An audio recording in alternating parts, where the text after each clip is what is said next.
episode of, you know the name already, the Match Day World Cup show. So welcome everyone. I'm delighted to have with us today the one and only, obviously, Ty here with us. How you doing, man? Sabi is here also again from We Talk Ajax, So representing Netherlands. Ty representing Brazil, by the way. Yeah, he's English, but he has a soft spot for Brazil, and he knows everything about Brazil. You guys ask questions around this, but trust me, this guy is on point on Brazil. We have obviously Paulo for Portugal. A lot to talk about for Portugal, mate. What Yeah. happened? Let's keep it for later. Let's keep it for later. And also we have Victor making his debut for Spain today. Welcome on the show, guys, mate. Welcome. welcome. Hi guys, nice Uh, to Guys, meet you here. nice to see you, my man. So before we kick off, guys, I just want to give you a little reminder on the Matchday app that is sponsoring the show. So the Matchday app is all about digital collectibles, and you can see your squad on matchday.com. You can scan the QR code on your screen. You can also put your Matchday predictions, and also you have a leaderboard with your friends, etc. So it's a great app. So give it a check. If you're on a desktop, you can just click the link on your screen as well. So guys, what happened in the meantime? Last time we talked, a lot happened here: Brazil, Netherlands, Portugal. We're gonna talk about Spain as well, because Spain is gonna play against Germany soon. But I'm sorry, but we need a kick off with Paulo. Paulo. Paulo. Paulo. I'm sorry, bro. Uh, Again, we're saying what happened, but that's an amazing, that's a great victory. That's a great win, but Yeah. still a bit disappointed. Tell us Yeah. everything. I think, look, the points matter in the end, but when I was witnessing that performance, I mean, it was a horror show. The first half, if you guys watched the game, I mean, what I saw was just, I mean, we were dominating possession. Ghana, I thought, done very well to defend, and we were struggling to create. Had a lot of questions about the lineup as well. I thought that Santos, every time I see Santos with a Portugal lineup, is very imbalanced. I thought that Sorry to cut you, Paulo. Where was you, Nuno Mendes? not there apparently. Yeah. Not there apparently, bro. So too many questions for me. Do you know what I mean? Too many questions. But Nuno Mendes is one of them.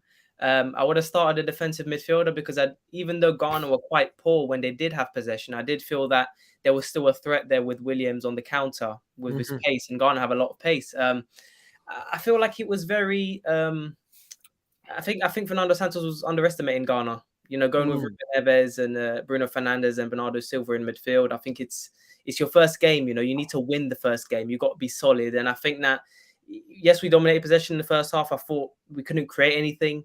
A lot of dodgy decisions, though, in terms of VAR. Yeah, I agree. A lot that I forgot. You know, at the end of the game, I was like, geez, there was a couple of decisions where I think the ref should have taken a look at that. There was a penalty one on, I don't remember, I think it might have been Felix who got kicked. The Ghanaian player headbutted Felix as well. I thought that was a red card. But then you say, is a Rafael Leão one offside as well? The VAR didn't check that one. There's a lot to talk about. And then the second half, I mean, Jesus, the last second, Costa doesn't check. Where's his awareness? But then again, who's communicating to him? There's a player right behind you. Do you know what I mean? yeah, So, guys, it hurts my soul to see this kind of performance. So the point is, we all expected more, obviously, from Portugal, but we need to remember that Ronaldo smashed another personal record as well. So I think he's above Pelé now. Or tell us about that record.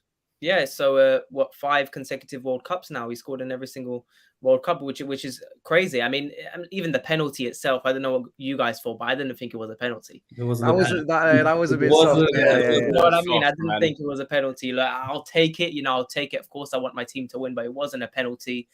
And look, what a record, man. What a player, you know. What a player. Of course, there's still people talking about whether he should be in the squad and all of that. But, you know, it's just about the team for me. I just want to see the team perform.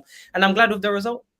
Yeah, do you know what? It's Victor, so funny. Victor is saying yes, because Victor is a massive Real Madrid fan. So obviously Ronaldo is a legend at Real Madrid. Tell us everything, Victor. I do really believe Portugal is one of the most favorite teams for this year for the World Cup for me. Portugal and Brazil. Portugal, yeah.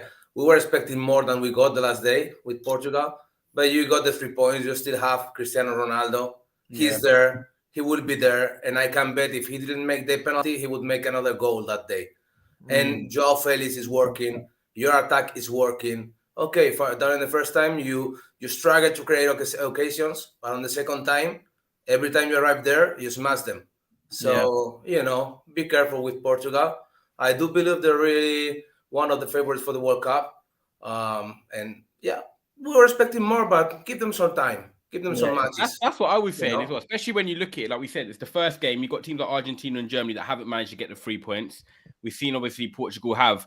I'm not even going to lie. I'm not going to say I'm a big critic of him, but I think Paulo, as a Man United fan as well, I'm being a Portuguese obviously fan as well, a Portugal fan.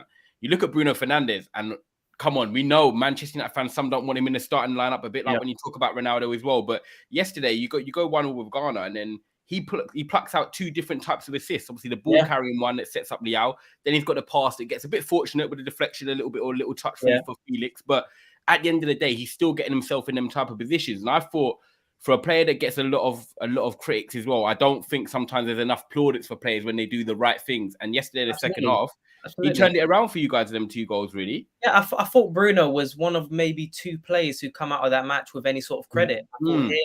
I thought Rafael Leão was phenomenal when he came on. And he should have started that game for me. He's a different profile. There's different levels. And against Santos, I think when you look at it, he should have brought him on even earlier. You could see that Ghana were making subs. And I know a lot of Ghanaian fans were saying that they weren't happy with the coach in terms of the subs they made, but they made subs earlier than us. And Rafael Leão should have come on earlier, because you could see Ghana was starting to gather more possession, creating more chances for themselves. And, on the counter... Paulo, we need to talk about what your keeper did towards the end of the game. As my heart was like, oh. Wow. The worst part about it, do you know the worst part about it was? Before it happened, you could see Inaki Williams waiting, but then the camera went. Yeah. And he hit the crowd, and then they got the camera back. And Crazy. I can't believe he missed it as well. He did everything perfectly. The timing, he was sneaky, perfect. He slipped. Mate, that's such a shame. From Portugal the other day, I have to say, when I saw Iñaki doing that, I would love him to make the goal. I'm sorry, but Iñaki is such a good guy. We don't love him in Spain, so I would have loved him making that goal. We saw that goal so many times in the Spanish Championship. Yeah. So making on the World Cup, playing for Ghana instead of Spain, that's a massive professional mistake from the keeper, though. You should be alert. Like, you should be aware of this kind of stuff. Like, check your back all the time. Yeah, exactly. I was very surprised because the camera was still showing the replay of something else before that, and then you see there some madness is happening. Williams slips, and then but the thing is as well, though, I think the players as well should be telling him as well. Like, Acosta already makes that mistake. Yeah, like be careful, like Manon. Yeah, Manon. You're just there standing. I'm like, bro, what are you doing? Like, you're just there. It's like they thought, oh, he probably knows, or they didn't expect Williams to press Costa in that moment. But come on, man, you got to be better than that. It shows a lack of awareness, concentration in that moment. You think the game's won. But guys, like, as we saw that game, when Ghana scored that second goal, I was like 3-2. And then when he does this, the celebration. He wanted something for Instagram, didn't he? For real. I have to say, one of the most important things about Ronaldo, taking now about your goalkeeper, he has that mentality that in a minute, 98, 97, whatever, he's thinking already to go into the looking room, and then the match is done already. But if in any moment with Ronaldo, if you're on those minutes, you're tying up the match, he's the opposite, and you got that guy on your team. So that's the most important thing about him, the mentality. So, Paulo, you're playing Uruguay next, isn't it? Yeah, Uruguay Monday. So, talking about Uruguay, they drew against South Korea. I don't know if you guys watched the game. Yeah. What do you make of that game, your next opponent, Uruguay, South Korea? To be honest, I wasn't too impressed with Uruguay in that game. I did watch that game back, and I thought they were, the attacking players I thought were quite poor. I thought Darwin Núñez wasn't great. I think the only player that really stood out was Valverde. And I said before, I'm actually a big fan of Valverde. Again, is he a world-class player? I don't think so, but he did stand out in midfield for Uruguay. And that could be an issue because, as we saw, I know it was a different game, Ghana. But for this game, I fully expect either João Pelinha to start in midfield because you need that solidity in midfield. I would start João Pelinha. I think he's a much better defensive midfielder. But you need that sort of player in midfield. And I mean, regardless of what people say, they got Cavani, Suarez, Núñez, you've got a mixture of experience and a young player in there who can bang goals, And even though they weren't great, a lot of these first games in the group stages haven't been that good. So that game, we faced them in the World Cup in 2018. They knocked us out in around a 16-2-1. A different team now. But I'm excited to see what team he goes with because, again, I still think it's still a must win for me. It's a worry because a lot of these groups you're seeing wins, then you're seeing losses, still on 3 points. You need to win your last game. I don't want that type of pressure on Korea because I think Korea done somewhat well in that game as well. So, it is a worrying game for me, to be honest.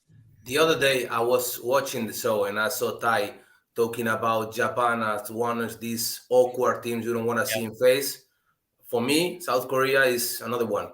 You know, they got a couple of players that they can change the game with, just dribbling in the past, like Kanin Lee and Son. And at any time, they got a good defense. So you can be nailing the match, taking it easy, and then, bam, you get a goal, and those guys, they beat you 1-0, and you go home. Exactly. So that's a weird team, and you have to be careful with them. But anyways, I think also it has to be a must-win for Portugal, and Uruguay should be also a must-win for Portugal. Uruguay, they got a really nice team for FIFA, but maybe not for reality. Luis Suarez and Cavani, they're not at the top level. Luis Suarez is not even close. So that's the big problem. And Valverde can be doing anything, I was about to ask you, Victor, about Valverde, because it looks like Paulo is a big fan of Valverde and has some doubts at the same time. What do you make of Valverde at Real Madrid? Valverde is on his way to be a top-class world player, but not right now. He's been doing this way during the last couple of years. This year is the first one, established as one of the stars of the Real Madrid team. So give him some time. Maybe at the end of the year, we can be talking about Valverde, maybe in the list of the Golden Ball for the 50 players. Maybe, we don't know, but give him some time, It's been like 12 games this year. He already made like 8 goals, which is incredible. The other day with Uruguay, he always, trying to make a goal, trying to shoot from out of the area. And then he also was at the point of making 1 goal. So he has good shots. He didn't make a goal, but he didn't make a bad match. He made the nice match of Uruguay. He was, for me, the best one in the team. He was everywhere.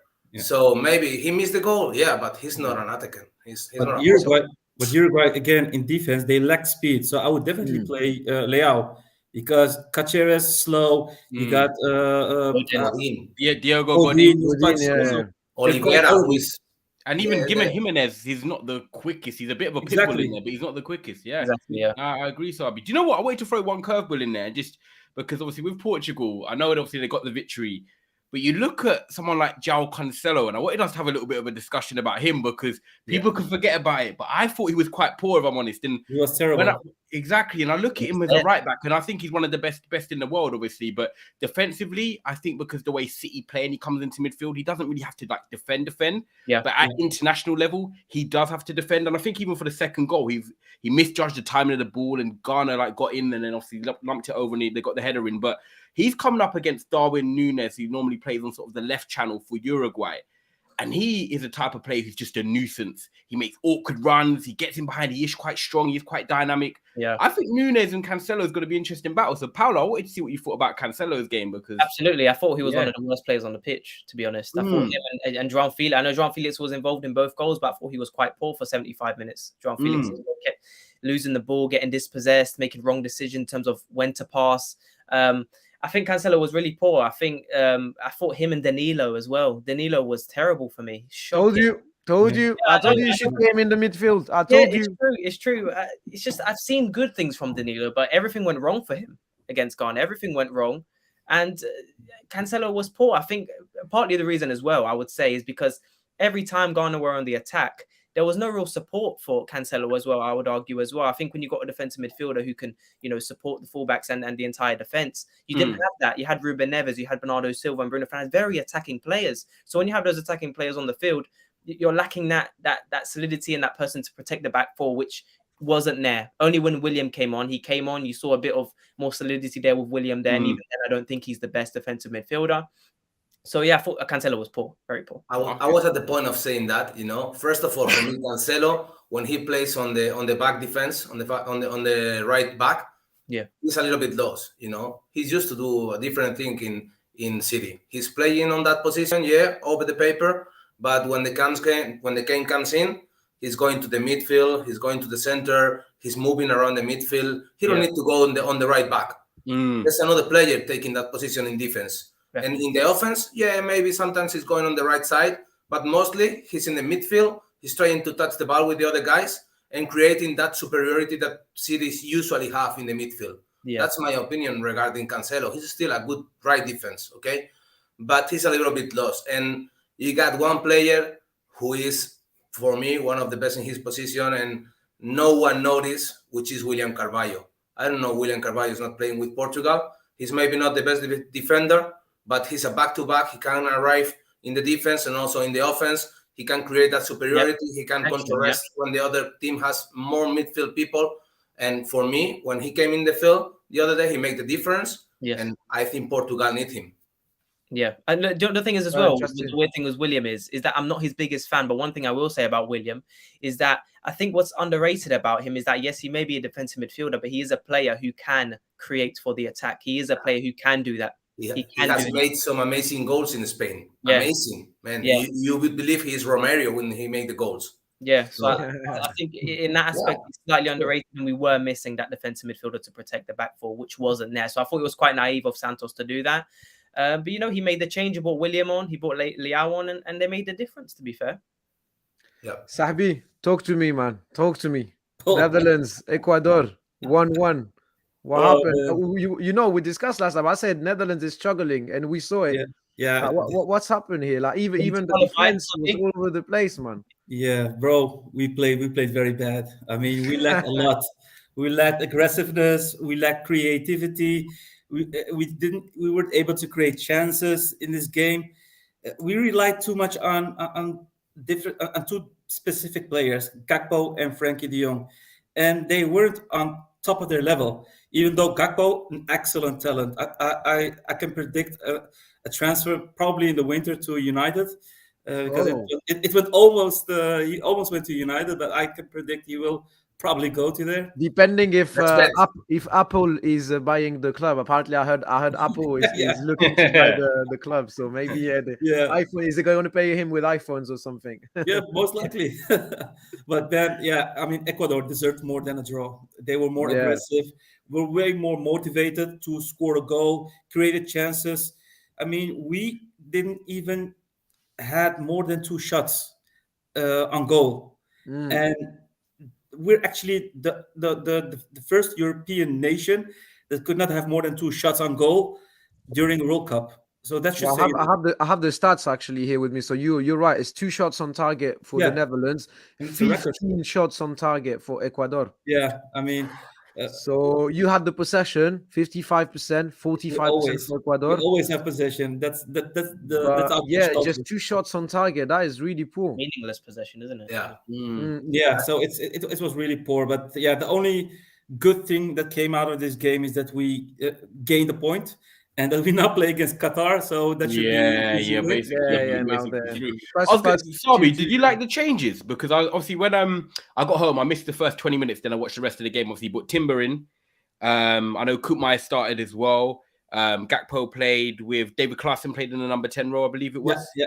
So like when you saw the lineup originally from the first game, were you happy with the changes going into the game, or did you always feel like, do you know what, I'm unsure of what Van Gaal's plan is here?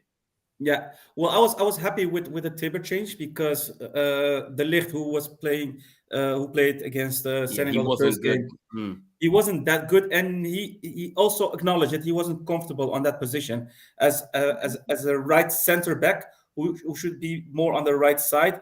So Timber was more used to play that position. So for me, that was a great thing. I was a bit surprised that Koopmeijer played because Berghuis played a decent game last game against Senegal, and he has more creativity, and that's what he actually lacked this game. So that was a bit unfortunate.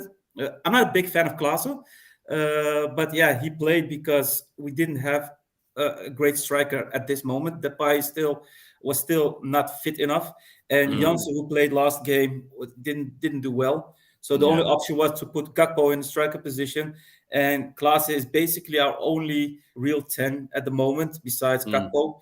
So as I said, we don't have any star players like Mbappe with Dembele or with Messi or with Rafinha. So we need to work with other type of players. Well, your star boy is the Liverpool defender. He's defensive, but he doesn't create chances for us. But yeah, exactly. I mean, our defense is normally one of the best sides. I mean, you got De Ligt at Bayern München, you got Van Dijk at Liverpool, and then Timber Ajax, and then you got De Vrij at Inter. So City, Ake at City. Yeah. So we got good defenders, but we lack creativity in the attack, and that's what we are lacking at this moment. And yeah, we're now more of a team instead of.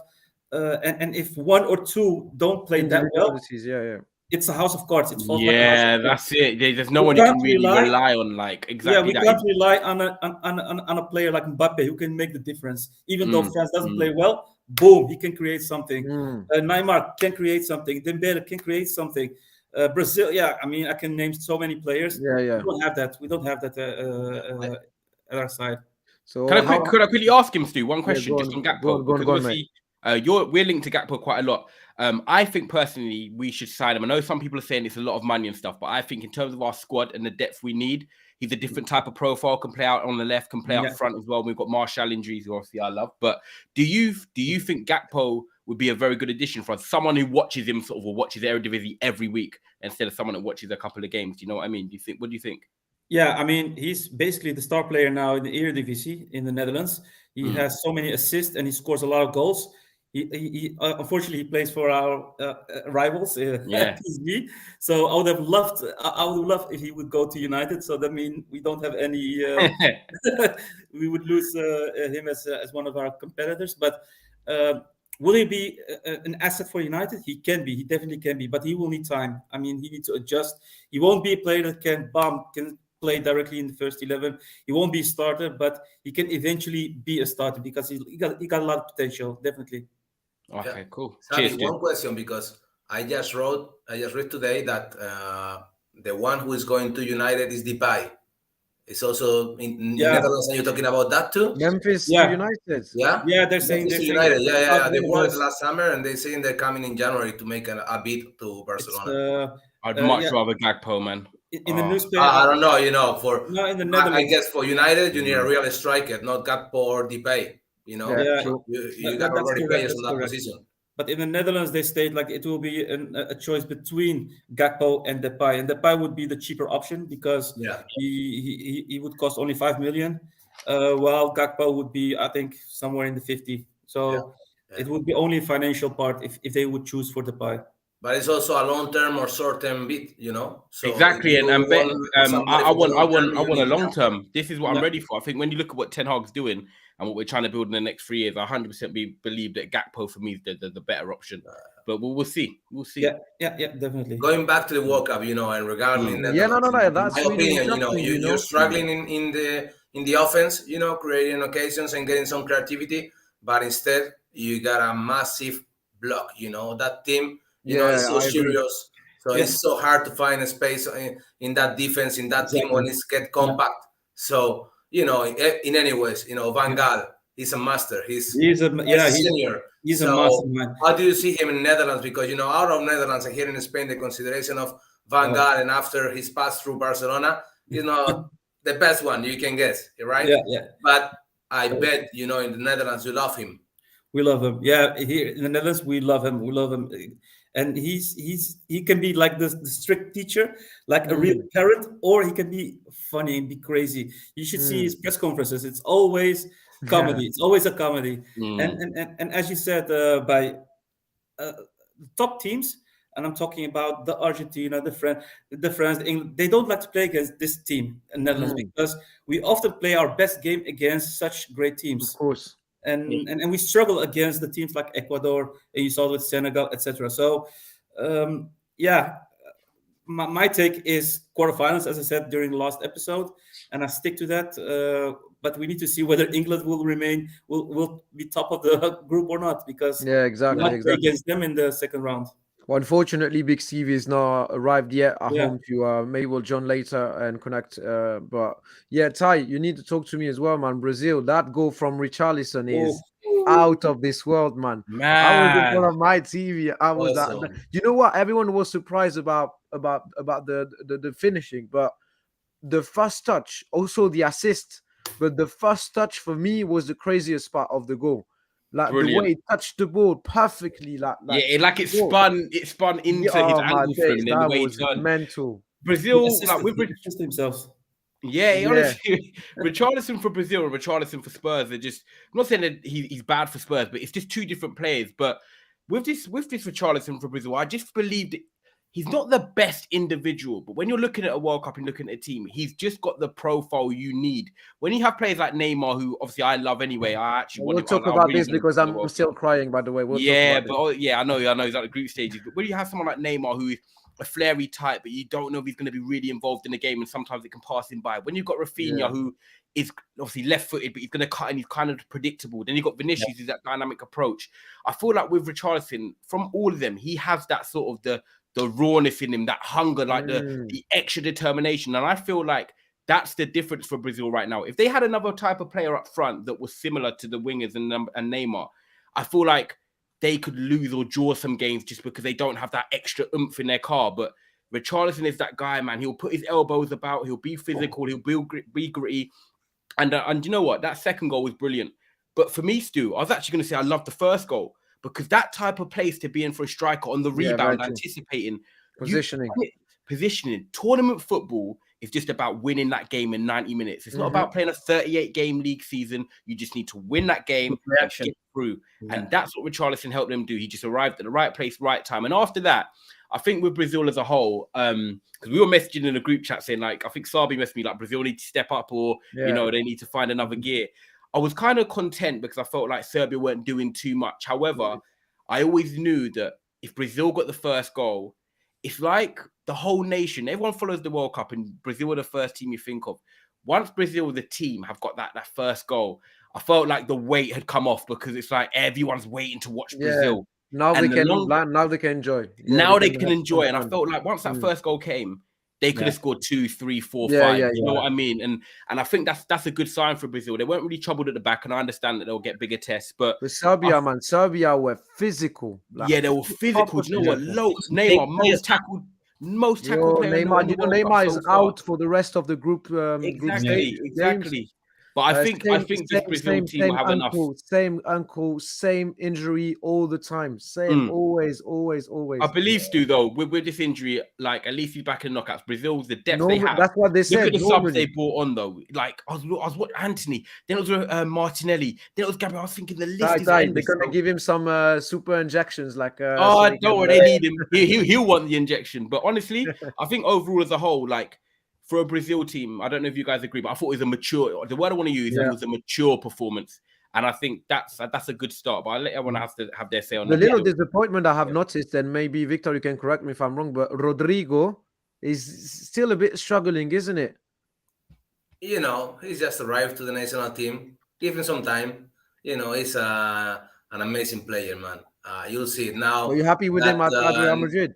Are you happy with him at Real Madrid? Yes. Sure we are, man. He changed every match. You know, if he comes from the bench, he changed the pace of the match and he changed the whole match. So, and if he's playing from the beginning, he gives something different, you know, on the side. So for us, we are really happy with him. He's growing every day. You know, that guy is going to be He's massive. Still young. How old is he? He's very young. How old is he? He's still like 20, 21. Yeah, okay. That's what he's still young. You know, he's still young. And you know, he's playing with the right players on his side, you know, playing with some people with some expertise in Real Madrid and also in Brazil. So give him some time. He's not to be on the first 11 in Brazil. Now Neymar is injured, so he's going to get some more minutes in these matches. And you'll see him, you know, he's something who is really different, you know. The guy, he has an enormous quality. He's Paulo, did you find Brazil scary or? Yeah, I thought that. I mean, I want to know what Ty thought, but I thought in the first half, I saw a lot of people saying that more was needed from Brazil. I think Serbia are a really good team. I do think they're very hard to beat. I did think at times Neymar was playing very deep. And he was kind of slowing everything down because you want him to be in those attacking positions. You know what I mean? He does the same at PSG all the time. Yeah. That's really frustrating sometimes. Yeah. Do you know what I find, Paulo? I think with it, Harry Kane was doing it today for England. Yeah. When the game's not going your way, you come deeper and deeper because you want the ball. Yeah, because you want the ball. But I agree with you. I think Neymar was dropping a bit too deep. Even in the second half, there were spells where he was doing it as well. And I'm thinking, just stay in that sort of pocket in between the defensive midfielder, and you'll get more space. But I don't know if it's just first game blowing out the cobwebs, but it's not something that I believe they can continue to do, because against the top teams, say for example a Spain, who I really like, if you do that against like a Spain and you keep dropping deep, if they overturn the ball, they're already in your half. I don't mind if Neymar's getting the ball like further up the pitch, he's in the final third, he tries turning, but he loses it. Cool, they've still got 70 yards to go. But if you're dropping deep to the halfway line, trying to hit players on the half turn, you get hit by a Rodri or Busquets, the teams are running at your back four already. So I agree, it could be a problem further down the line, by the way. But yeah, I think as well that sorry to interrupt you. No. First half, a lot of us were saying that the fullbacks weren't doing enough, and in the second half, you see Alexandro with the shot that hit the bar. I was like, ooh, like these. I know that some of these fullbacks, like there might not be the biggest quality in depth, but I think that the maturity and the experience they have might actually be the best thing for Brazil. Yeah. So I think that performance in the second half was domination. I was impressed. It could have been 5-0. That shot from Casemiro. Wow. You just advanced me, Sabi. I love him, man. I want to say, everybody's talking about Brazilian strikers, Brazilian defense. I love when you talk about the midfield, you got Paquetá, who is a great player, who gives a balance to the team, and not some balance. He's everywhere, and he can play and not some football. And then you got this guy, Casemiro. He's totally, he's an adding value to your team. It's something. Thank you for giving him to us, man. Look, Victor is missing him deeply now. Thank you, man. I'm missing him. Look, we're talking something right now here in Spain about Vinicius too. I don't know if you saw some matches about Real Madrid, but in the last matches, Vinicius is getting kicked, almost every time he gets the ball. And he's getting, a little bit nervous. He starts discussing with the other team. He starts insulting people, getting on fights and getting in this situation that we don't like to see him. Last year, when Casemiro was here, every time Vinicius got kicked, the first player to arrive there was Casemiro. He put his body in the middle between the other player and Vinicius. He calmed Vinicius. Focus on the match, And the next action, the guy who kicked Vinicius, Casemiro took to him, and he already knew what was happening with Casemiro. And then you got a player who is a massive player, totally focused on the game and not distracted with those kind of things. And now this year we're seeing him every day more and more distracted with these things. So we're missing Casemiro a lot. Do you know what with Casemiro as well? I think Paolo might agree with me. Obviously, we get to see him now, so thank you very much for giving him to us. But of course, when you look at Casemiro, I think people look at him as a profile of like destroyer, defensive midfielder. I think he's very underrated when it comes to his passing. He can pass the ball. Did you see that pass when he like fizzed it in between the lines? Yeah. I was like, do you know what? Like he can do that, and I just think that people don't give him enough credit for his passing ability. You know why he's underrated on his passes? Because he has been playing beside Modric and Kroos in so many years. And those guys didn't miss one pass. Some passes. So when you are the third one between those three ones, you are the bad one. You are the one with no quality, even if you are a great player. He's really good on the ball, man. Yeah? Yeah, that's very true. Let me run through the other results as well. We had Switzerland, Cameroon 1-0. I think we all said Switzerland, isn't it? When we did the predictions, yeah? So I said Uruguay, South Korea 0-0, Portugal, Ghana 3-2. We said Brazil, Serbia 2-0. And then, let's talk about that one.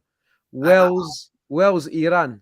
It's two. Tell me. With another questions for all the guys here. I see Switzerland growing and growing every nation's competition. Those guys, they are like 10, 12 people coming from parents from other countries. Switzerland is a country full of immigrants, people coming from so many countries, and most of them from the Balkanics. And they're getting more and more players who have a great quality. So I guess, in my opinion, Switzerland is always there. And maybe it could be one of those surprises that are in the World Cup. What do you think, guys? Well, me obviously supporting France. We know we experienced this during the Euros, and we know that they are a scary team to play. But yeah, I agree with you that the squad looks more and more quality years after years. So yeah, definitely they're ones of the dark horse that we need to pay attention to. I thought Serbia was one of the dark horses as well. We played Denmark tomorrow. Denmark, one of the dark horse of the competition. We always struggle against Denmark. We'll talk about this in a second. But I think, yeah, Switzerland should be counted amongst, the dark horses of this competition, 100%. I think. Sorry, go, Paolo. You go, Paolo. No, I'm just saying it's Switzerland and Serbia. It's going to be a competition between those two. The winner between those that will decide who will advance to the next round. That's clear as that. I think that's a very difficult group, but I think like Brazil. I think Brazil will dominate. But when you listen, I wouldn't even count off Cameroon. I think that anything could happen. You know, when you got Cameroon, Switzerland, and Serbia, those are three teams I would. Serbia, Switzerland will be the most difficult one. I think that when you look at Serbia, they were always going to sit deep. They've got a lot of big players, very physical side. They make it dirty. And I think Serbia will actually go through. I think Serbia will go through. I think Switzerland are a team who, even if they do go through, I think they will struggle in the knockout stages. They always tend to struggle. They have a lot of quality. But I think I put them around the same boat as Serbia. I think if Serbia, go to the round of 16 or even the quarterfinal, I think eventually when the big team comes, I think they lack the quality that other bigger teams have. I think there's no real comparison when it comes to those bigger teams. But I do think that when you look at dark horses, they could be a team to do a letdown. Like Stu said, France, we saw that in that game in last year. So, yeah. Do you know what's funny with Serbia? The only question I want to have for you guys is, I looked at obviously when they played Brazil and Dusan Vlahovic was on the bench. We obviously know that Dusan Vlahovic is a top striker in terms of the up-and-coming players. Do you see the manager for Serbia switching and playing Mitrovic and Vlahovic together? Because you're playing a Cameroon and you're playing a Switzerland where you are going to get more of the ball. Do you think Serbia's best approach would be to change and play two up top? Or do you think, no, leave Vlahovic on the bench and bring him on? See what... Down in the qualifier, Serbia has played with a 4-4-2 with those two guys on the front. Mitrovic and Vlahovic. So you think the problem, I got lots of friends in Italy. Stu knows I used to live there, and most of them they're from Juventus. And what they say about Vlahovic is nothing but good. So down in this year, he's totally different. Since he arrived to Juventus, he's a totally different player from Fiorentina. He's not that massive striker making goals at any time, any position. Now he's struggling to making goals. And Mitrovic is in a level, he's playing really well in England. So that's why I think he just chose on the first game to reinforce the midfield in order trying to get the match against Brazil and trying to get the win on the midfield, because Brazil is playing with too many strikers. So maybe you got more people on the midfield, maybe you get the ball and then you get the possession, and then maybe you got Brazil not doing the things Brazil should be doing, and then win the match. So do you think Vlahovic comes back in now then? Yeah. Okay. In my opinion, after this game, he will be back to what he was doing usually during qualifiers. He would be back to the 4-4-2. Maybe I'm wrong, but my opinion is that he'll be back to that system, and that he only tried this once against Brazil because he said, this is my shot. Win the midfield, win the ball, and then maybe we get the win. We make the minutes to pass by. Nothing is passing in the match, and then maybe we win. But if you leave Brazil, playing to his game, to this speed game, going directly straight to the goal, to the opposite goal, maybe you struggle to get the win. So I think that was my opinion, regarding Serbia. But very interesting. Yeah. I know Mitrovic is, correct me if I'm wrong, but he's playing alone up front at Fulham, isn't it? He likes playing up front alone as well. Again, that's the perfect formation for Serbia to go back to winning, I'd say, if they did this during the qualifying stage. So let's see how it goes. Wales Iran, guys. Wales Iran. Wow. Massive one as well. 2-0 for Iran. Big Steve is not here, but Big Steve was delighted to watch Wales losing, unfortunately for Wales. But this type of game shows you that obviously the new rule around stoppage time is really important. Definitely changing the game, because those two goals were at the very, very end of the game, and it shows you that the game is not finished until the very last second again. So really impressive performance from Iran. What did you make of it, Sahbi? Well deserved. I mean, they had so many chances. They created so many chances. They were really motivated, and they pressed. They pressed a lot. So it was a matter of time. And I thought at the end, okay, it will be a draw. But after that red card, they went all or nothing. All Red or card, nothing. I really like that. I mean, 2 times. I mean, the post, the bar. Did you see that? It was ridiculous that it was still 0-0 at that time. But well deserved, and they have now pretty good chances to advance if they play.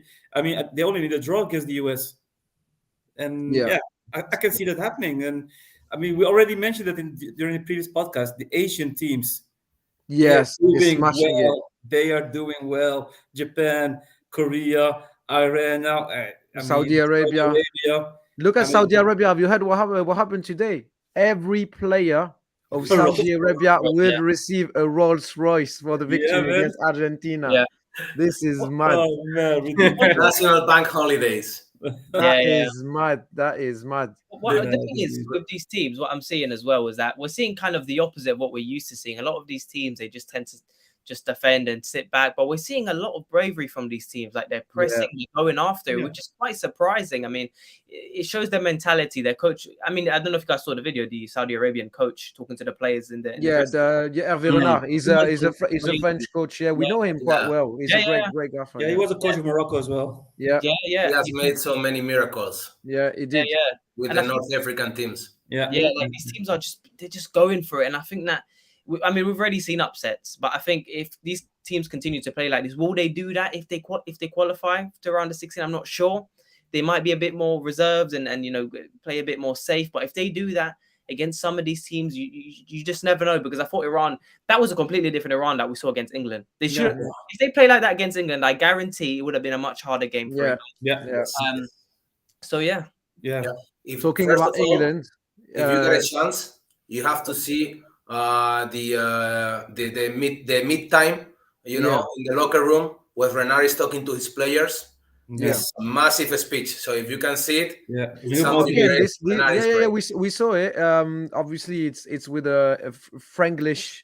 So we get it. It's like you can go and ask for a selfie. I like when he said, "Do you guys want to stop playing and take a selfie with Messi and stuff like that?" It was funny. It was funny how they translated.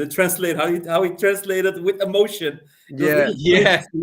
Creamy. Yeah, the translator needs to translate with emotion, otherwise there's not the same impact, obviously. Exactly. Well, it was all over the place, and wow, if you were a player in the dressing room and you're getting roasted like this, trust me, the second half you have to do something. But it worked really well. It did not work for Qatar, unfortunately, because they are kicked out of the competition. They lost against Senegal 3-1. Senegal is doing all right, even if Sadio Mane is not here. I like the performance of our previous PSG players such as Diallo and Idrissa Gueye. I think they are confirming they are at the top level during this competition. So I think Senegal can perform, can do something as well. So we should keep an eye on Senegal. What do you think?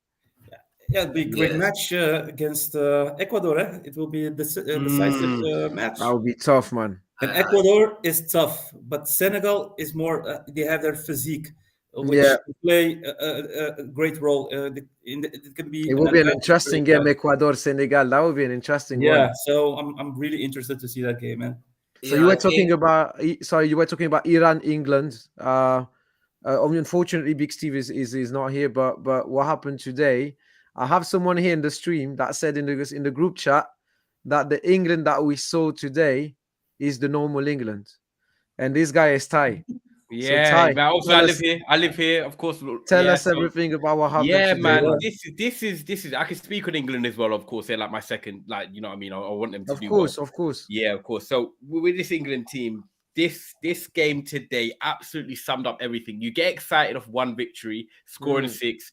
And then when you say, right, you got to play a team that has a bit of a tactical nous about them, or they're going to give it some, look what happened. And like even the midfield, we're talking about, and I'm probably going to, people might clip me for this, but you talk about Declan Rice, you talk about, Jude Bellingham, who's like the next big name.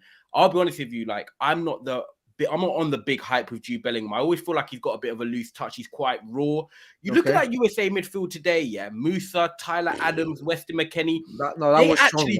They dominated the England midfield. They did, period. I admit that. They were in control. They were tenacious. They were mobile in there. They were much better than England. And I think England have kind of got lucky to come away from a point with that game because they just weren't good enough. I think even Gareth Southgate, which makes it worse. I was about to mention Gareth Southgate. Yeah, man. Big Steve said it, man. What about Foden, man? Bro.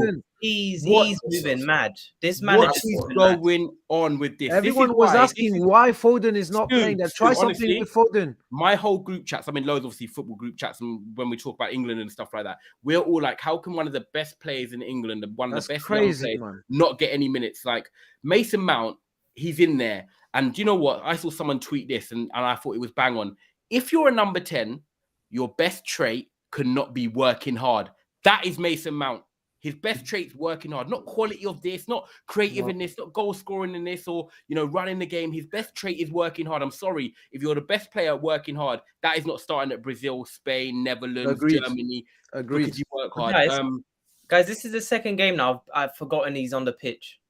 Like, you know what I mean? Like, he's not doing anything. He's not doing anything in possession. And I thought England were quite poor. I still thought, I don't know if the US deserved to win that game. I think that England still created a few opportunities. It was really even. They were poor. Paolo, man, I've got to be honest. England were poor. Like Gareth Southgate come out in the interview and said, you know what, I thought we controlled the game in terms of keeping the ball well at the back. The build-up was Maguire and Stones doing 1-2s. Controlling the game at the back. I'm sorry. I'm done with this guy, Paolo, man. Yeah, no, when your defense are the best players in the game, that's how you know what went wrong. I mean, on Henderson and Grealish as well. I mean, you're bringing on a player who you got 2 DMs now, so clearly you're happy with a draw. England was still quite on the front foot, so it just creativity just lacked everywhere as soon as Henderson came on. Grealish didn't really do much. Rashford went on the right, which I don't think is his best position. I don't think he's fair. Exactly. I would have just put Foden in that number 10 position. Mount was doing nothing. Yeah, go on, Victor. You want to say something? Sterling for Rashford, because Rashford is a lot more direct on the left. From the right, you're not going to get as much from him. No crosses. You're not going to see as much from him. So I don't get what Southgate was doing. He's quite clearly happy with a draw. Yeah. I think it gives him no choice, but to make changes this game. So it could be a blessing in disguise that he's drawn this game, because now Foden needs to be introduced. Maybe Rashford or Grealish does start.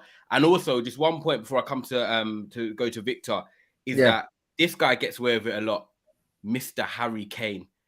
Trust me, like there's some games he just goes missing. I'm not going to say that it was just him that was poor. I know he didn't get the service much and the midfield was really poor today. They didn't really punch it into the lines and stuff. But when he did get the ball, failure to hold it up, failure to really link it up and, you know, make the right decisions in the final third.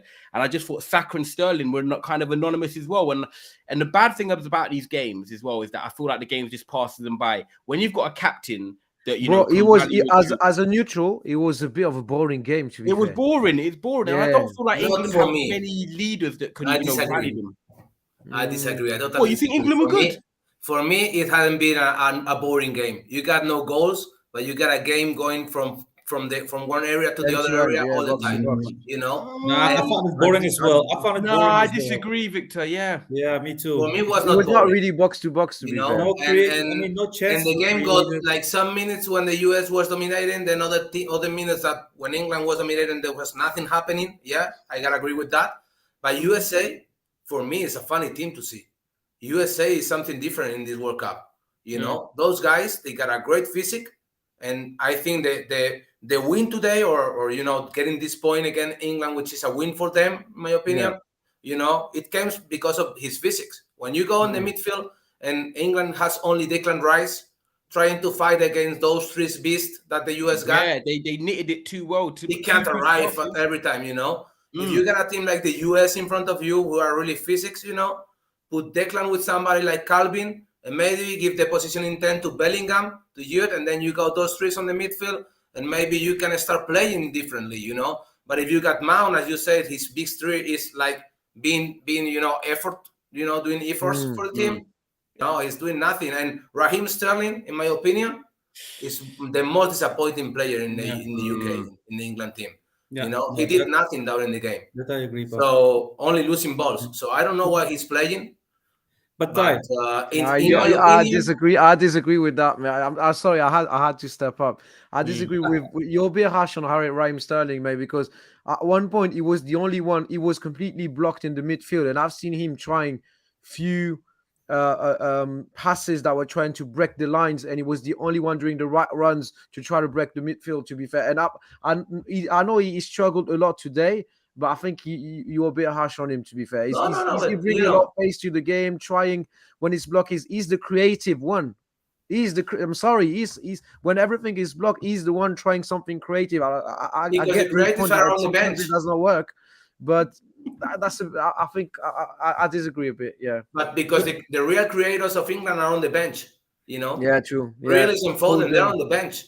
Yeah. So in my opinion, England is still one of the big even four Trent, names guys. Even Trent Alexander-Arnold, he's creative. He could have come on. Do you know what I mean? You could make changes when you look at it. Like I said on paper, other than Brazil, on paper, England have got the second probably best attack in the World Cup. You could say based on depth and sort of the multifunctional positions they have. I know Callum Wilson's obviously a bit of a raw strike in terms of international experience, but the rest of them, the Rashford, Grealish, Foden, Saka, Sterling's, like there's a lot of depth there. So, but were you going to ask me something?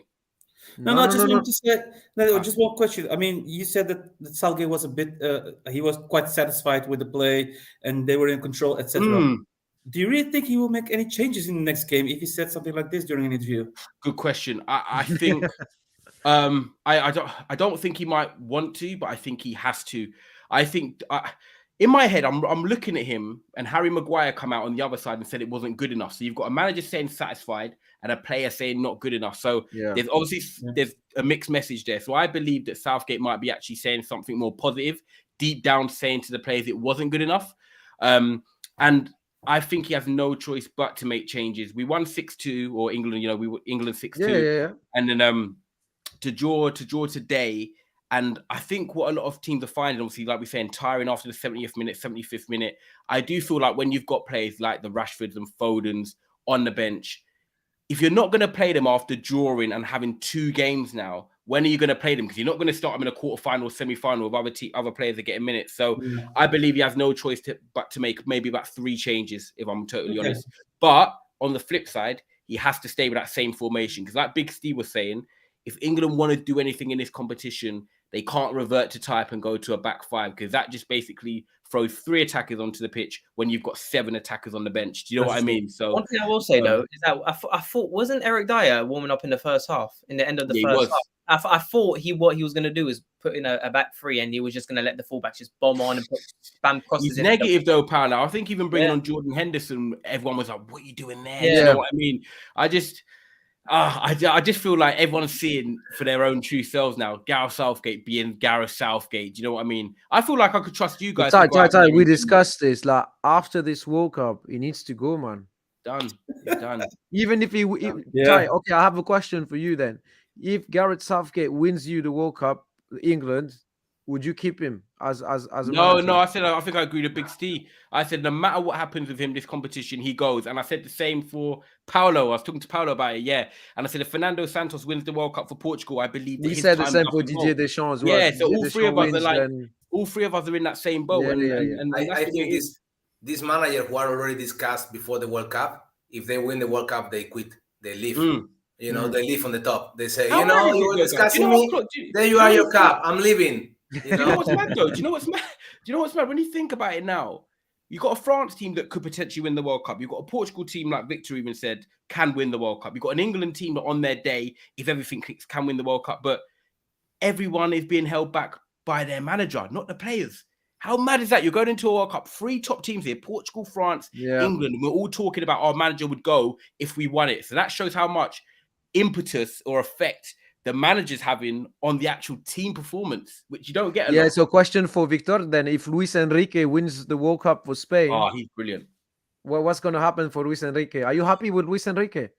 Guys, I think the Spanish team is playing great. When firstly they hired Luis Enrique, I thought he was the right choice. But, he got into this fight against the press and the social opinion, and, trying to say, if you do not agree with my decisions, you are, archaic fan from Real Madrid and you're against me because I quit Madrid for Barcelona. I think, you know, he's gonna leave. I think he's gonna leave, no matter what would happen. No matter if we win the World Cup, no matter if we, you know, but he's gonna leave because he wants to leave. You know, does he want to? I don't know. What, Victor, does he want to go? Because I don't see that stuff in England here. Because I love Luis Enrique as a manager. Does he want to leave? Does he want to? Is there a report? Does he want to go back to club football? I guess yes. He didn't report that. You know, he didn't say that in public. But what he said is that he's willing to quit to go back to the teams, and you know, there's a chance. There's a club which right now is in the top of La Liga, but we'll see what happens at the end of the season for FC Barcelona. If they win a title or not, you know, Xavi was not the election of Laporta. Laporta didn't want Xavi. He got Xavi because he was the only option, the cheaper one that summer, and the people, the fans were happy with Xavi and wanted Xavi at the bench of Barcelona, but not him. So Laporta is the biggest defender of Luis Enrique in Spain. So there's a chance in Barcelona. Everybody's talking about Atletico de Madrid, what's happening this summer with Simeone. Wow. So you know, there are big spots in La Liga that may be open this summer. Wow. So we'll see. You know, he's a great manager in any case. Could I ask you? We don't agree with all the election of the team because we got people that didn't even play 1,000 minutes in La Liga. Ask him. Yeah, I wanted to ask you because I like Spain. I've actually said if Brazil don't win it, I think Spain can go all the way. You should have won the Euros. Did you say that? When did you say that? No. I might not have been on this show. No. We were all here. We all ruled out Spain until they won 7-0. We were all saying Spain. Oh no, when the show then? Sorry, it was never a foul show. No, but okay. We got no rival the other day, guys. So I like I said, I think they should have won the Euros. I think I might have said that on this show because obviously they played really good football. They would have beaten them in the final. Nations League, you went and beat Italy back at the San Siro and then lost to France in the final of the Nations League. Yeah. I feel like you guys play really good football. In terms of a team, I feel like you've got the most fluidity and cohesion at the moment. And that's what I personally think. Yeah. But with Rodri, I wanted to ask you, with Rodri centre-back, I thought it was a clever move in terms of obviously when he wins the ball, he can pass it through the lines. He's naturally a defensive midfielder. Do you think he keeps Rodri at the centre-back position or was it just for one game because you'll dominate Costa Rica? Look, the other day we got no rival, okay? Yeah, okay. During the last 4 years, every time Spain faces a big name, we lost. Okay? We lost against any big name. So our real exam is on Sunday. You know, Rodri, you are Luis Enrique, you bring 4 center defenders to the World Cup, and then you make playing one midfield on defense. So would you play Rodri? Would you play Rodri on Sunday? Those positions and then you put a midfield on that position? Okay. The other day we got no rival, so you put a midfield in defense and then maybe you get a better position of the ball. But I think we already have enough with the midfield of Spain to get the positions against Costa Rica. Okay. In my opinion, you know, Rodri should be playing every match, but not in defense.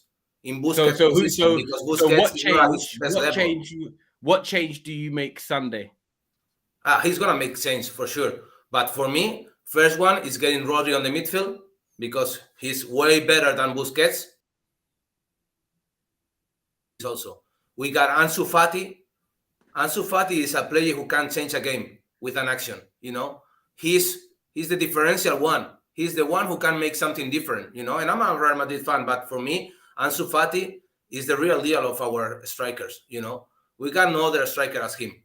Asensio, he makes 1 goal anytime. Ferran Torres is far away from his best level, even if the other day he made 2 goals. Dani Olmo is not even playing at Leipzig. So, man, you know, you got Ansu Fati on the bench. Put Ansu Fati. Put Asensio, okay, because he's also one of the best ones on the team. And who you play central defense? If you took Busquets out and put Rodri in defensive midfielder, who partners Laporte at the back? With Laporte?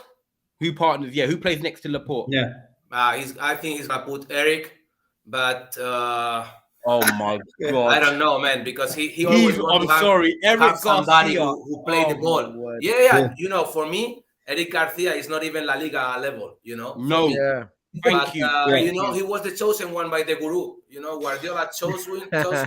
So once Guardiola tipped on him, you know, everybody thought he was the best one. But obviously, it's we'll scary, see. man. You've Sunday. gone from Puyol, right centre back, Ramos, right centre back. Stream Eric windows are Garcia. moving mad. Like, what's going on? Like, we all change positions. What's going on? No, I'm just taking this opportunity that Victor is here for Ty and Paulo to have a reaction from you, Victor, on David De Gea not being in the Spanish national team. Oh man, he's the best goalkeeper we have. I don't have any doubt.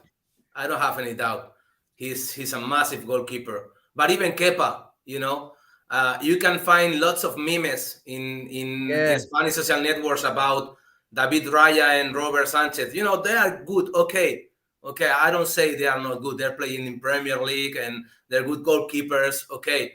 But we got a huge lineup of goalkeepers before them. You know, you can even take Pau from Marseille.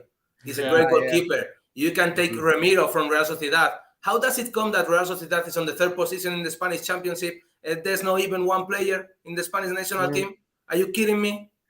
Real Sociedad is in the third position in La Liga. You got Mikel Merino. Mikel Merino is the best midfield in Spain right now. He is the leading assist in La Liga. He can make box to box. He's an awesome player, and he's not on the list. Bryce Mendez from Real Sociedad, he's making like 4 or 5 goals already playing in the midfield, and he's not even on the team. Okay. Barcelona is trying to buy Zubimendi, and he is valuable for the Spanish team. No, but Luis Enrique said that he has chosen not the best player, but the best team. That's basically what he said during the interview. But I don't know. Yeah. He said that when he wants. Like, for example, okay, I want to call my team, and then I call these guys. Then Gaya get injured.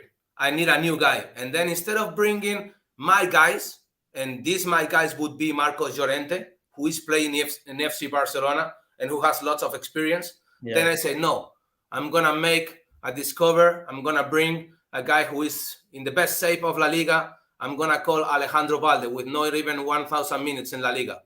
Yeah. You know, he doesn't want any player who could make any shadow on him. Yeah. Like, for example, you got Iago Aspas.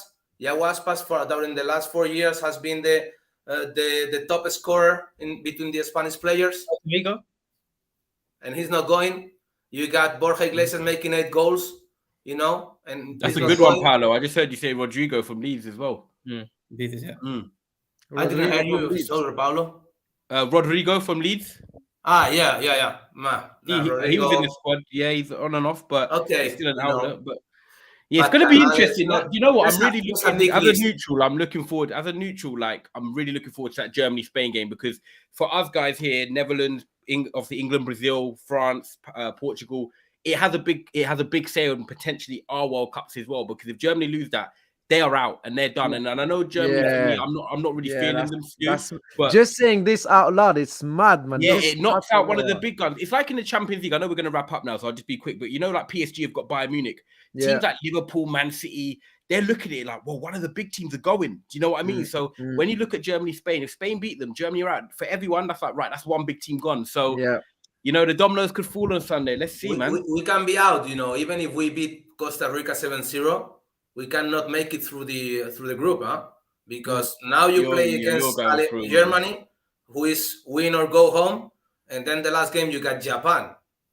As you said, you know, that's an awkward team that can surprise you at any time. So Japan is going to win against Costa Rica. It's going to arrive with 6 points to the last day. True. And they don't even need to win you. Now that's interesting. Let's talk predictions then, because tomorrow we have Tunisia, Australia, Poland, Saudi Arabia, France, Denmark, and Argentina, Mexico. So Tunisia, Australia, score prediction. Ty, you can start. 0-0. 0-0. Okay. Sabi? 1-0. Tunis. 1-0 Tunisia. Yeah. Okay. Victor? I would say 0-0. Yeah. Okay. Paolo? 1-1 for me. 1-1. I'm going 2-0 Tunisia. I think Tunisia will win comfortably. If you want to do also match predictions, you can just scan the QR code on your screen, join Matchday community, and also you can have a leaderboard, play with your friends, and you have also cards of players. There's a special edition for the World Cup, so click the link or scan the QR code on your screen. Poland, Saudi Arabia. Ty? That's like saying salt or pepper. Depending if they're gonna offer Rolls Royce to the players again or not. Yeah, well, Lewandowski hasn't got a World Cup goal to his name. He had a big opportunity last time. And Saudi Arabia will come on form, obviously, with that win. I'm gonna go. That's gonna be tight. I'm gonna go 1-1. Okay, Sahbi. Yeah. I think it will be a 2-1 win for Poland. I think they don't gonna underestimate Saudi Arabia. So and Lewandowski will have to score that goal eventually. At some point. At some point. Yeah. Victor? I'm gonna say 2-0. I think Poland. They're gonna. Yeah, they saw already Saudi Arabia, so they're not gonna surprise them. Okay, Paulo. 2-1 Saudi Arabia. I'm with you, bro. Carry on. I like that. Carry on.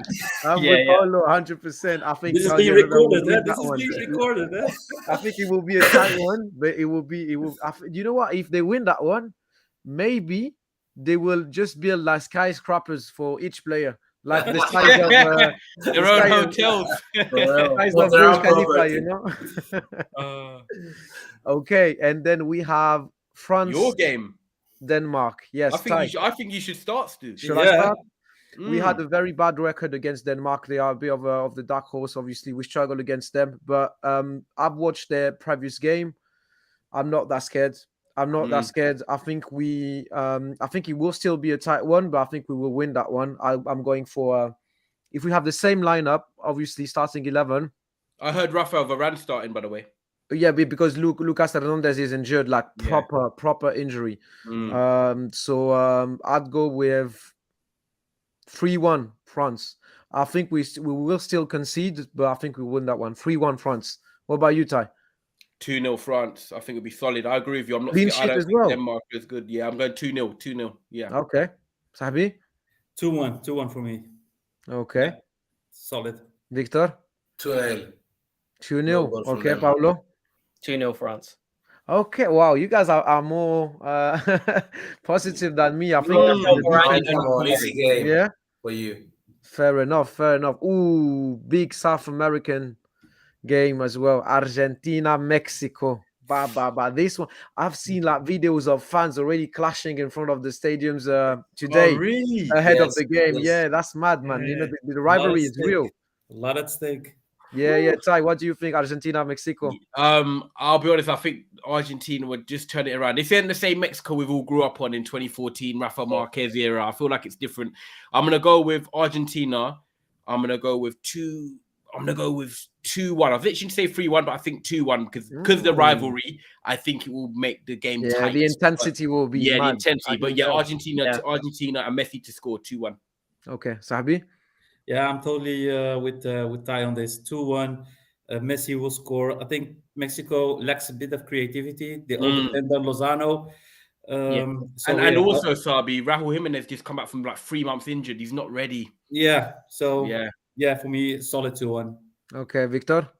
First of all, I got a lot of friends in Mexico. I spent a lot of time there. So let's say they're from North America, okay? Because if not, they're gonna get mad. Sorry, brother. But in my opinion, they're gonna get 1-1. Mexico rage, those guys. They're not gonna leave Argentina to their game. So 1-1. Okay. I think it's also going to be a 1-1. I think that I think Mexico, even though I think Sabi, what I saw from Mexico is they do lack creativity, and I think that, like you said, Ty, they're not the team we've seen in recent years. I do think 1-1. So I think Argentina are going to have a hard time getting out of this group. And they got Mimo Ochoa. Don't forget him. Yes. Yeah, especially if there's a penalty for Argentina, we can expect Ochoa to save it, obviously. I think it will be a tight one. I think we'll see quite a few goals. I'm going for a 2-2. I think it will be a draw. And I don't know why. I see big late dramas and stuff like that, like massive. It's a dirty game. I think Mexico are going to make it hard for Argentina. Yeah, 2-2, like with late drama as well. I'm actually quite looking forward to that one, to be fair. If you want to do also your predictions, guys, scan the QR code on your screen, play on Match Day. You have the app, you have the website, and you can play with your friends. You also open the pack, like a player pack for the World Cup. You will have players of the World Cup. You can build your squad, etc. Big up to Match Day. Big up to FanFest, guys. Let's catch up in 2 days again. I can't wait, because and that will be just after the Germany-Spain game as well. Before leaving, I want to know your prediction on Spain-Germany. Before I was leaving. about to say, yeah, because also you have the games of Sunday. So Sunday, Japan, Costa Rica, quickly. Japan, Costa Rica. Japan, Costa Rica. I'm going 2-0 Japan. Okay, Sahbi. 2-1.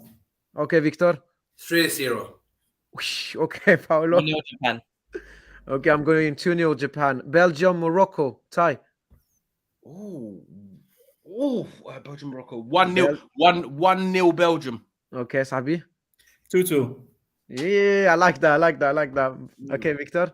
2-2. I want drama like you. Yeah, Paolo. 1-1. Okay, I'm going 1-1 as well. I think Morocco will go for it 100%. Croatia, Canada. Ty. 2-2. Got to be goals. Okay. Yeah. Sahbi. 1-1. 1-1. Okay, Victor. 2-0. 2-0 Croatia. Yeah. Okay. Sure. Okay, 3-2 Paolo. Canada for me. Say again. 3-2 Canada. Yeah, we remember. I really like Canada. So Paolo's predictions are on fire today. Actually, I'm going for 1-0 Canada. That late drama as well. And the main one. Let's start with you, Victor. No, let's finish with you. Actually, Spain, Germany. Yeah, I think Spain are going to do it. Dominate the ball. 2-1 Spain. 2-1 Spain. How did we concede? Okay, Sahbi. I'll go for a draw. 1-1. Paolo. 4-1 Spain. Wow, I'm going for a 3-1 Spain. 3-1 Spain. Okay, Victor, I'm gonna say 1-1. It's enough for us to go through the group. Yeah, 1-1. Don't wanna get the trophy before going on the competition. 1-1. It's okay. Let's go ahead. Considering the previous performance and of Germany, man, you should be more confident. Germany is so. Germany, they're playing for their lives. But those guys, if they lose, they go home. Yeah, but it's mentality, Boskov, the mythic coach Boskov. He was always saying this is a game of 11 against 11, and Germany gets the win always. So okay, fair enough. Sabi, would you say something? It's perfect opportunity to eliminate one of the rivals. Yeah. But making 1-1, we eliminate them. That's okay for us. That's very true. Might be indeed. Love that. Guys, thanks again. We'll catch up in 2 days. To all the viewers here, smash the like button, comment, share everything. You can follow Ty on his channel, Never a Foul, Sahbi on We Talk Ajax, Victor, massive Real Madrid fan as well. We'll have you back, definitely, man. We'll have you back. That was great insights that you provided, man. We'll have you back. Paolo as well is on United View, but he has also his own channel, Parisian Londoners Everywhere, Match Day and FanFest. Thank you, guys. Have a lovely evening, night, and speak soon. See you later. Take care, guys. Take care.